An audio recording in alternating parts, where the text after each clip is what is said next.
कादियानियों को अक़लियत वाले हकूक़ जो हैं वो मिलने चाहिए, लेकिन कब?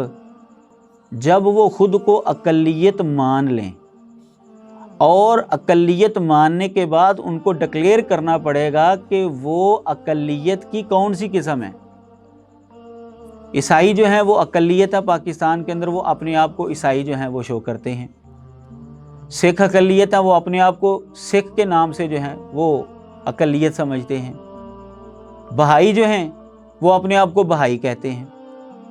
लेकिन प्रॉब्लम ये है कि अगर इनको अक़लियत वाले हकूक़ दिए जाएंगे तो ये अपने आप को क्या शो करवाएंगे? ये कहेंगे कि हम मुसलमान अक़लियत हैं, क्योंकि ये अपने आप को मुसलमान समझते हैं, अपने आप को मुसलमान कहते हैं। कभी भी इन्होंने अपने आप को गैर मुस्लिम करार नहीं दिया, कभी भी इन्होंने अपने आप को गैर मुस्लिम नहीं कहा।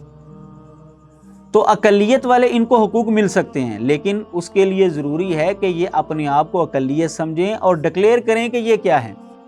क्योंकि अपने आप को अगर ये मुसलमान कहेंगे तो भाई मुसलमान तो हम हैं जो अक्सरियत के अंदर हैं।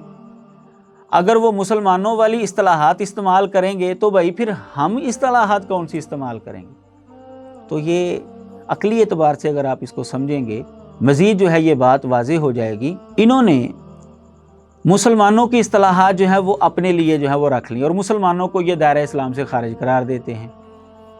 ये तो ऐसे ही है कि जैसे हमारे घर में कोई कब्ज़ा करके कहे भाई तुम यहाँ से निकलो, ये मेरा घर है।